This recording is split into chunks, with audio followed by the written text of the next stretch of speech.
انا جايه لكم النهارده عشان نعمل مع بعض كيكه شوكولاته وغرقانه بصوص شوكولاته بجد خطيره. يلا بينا.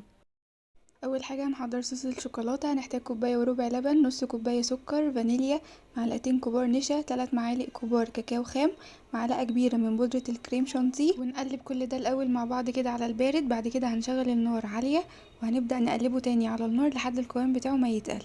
اول ما يتقل ويبدا يغلي هنقفل النار وهنضيف عليه معلقتين كبار زبده او زيت وهنقلبه ونسيبه يبرد على جنب. ويلا بينا بقى نروح نحضر الكيكه. اول حاجه هنحتاج 2 بيضه عليهم فانيليا وكوبايه سكر وهنضربهم مع بعض الاول كويس. بعد كده هنضيف عليهم كوبايه لبن وكوبايه الا ربع زبده سايحه او زيت وهنضربهم تاني مع بعض.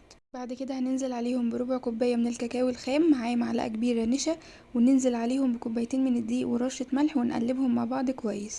القوام معانا هيكون تقيل بالشكل ده. هنضيف عليه نص كوبايه من الميه المغليه ونقلب. بعد كده حطيت خليط الكيكه ده في قالب سيليكون انا دهناه بزيت وحطيت عليه رشه من الكاكاو ودخلته فرن سخن على درجه حراره 180 لمده 40 دقيقه واشوفها. بسيب الكيكه تبرد الاول، بعد كده بضيف عليها صوص الشوكولاته وبنغرق بقى في بحر الشوكولاته اللي احنا عملناه ده. ما تنسوش بقى لما تجربوها تبعتولي الصور وبألف هنا.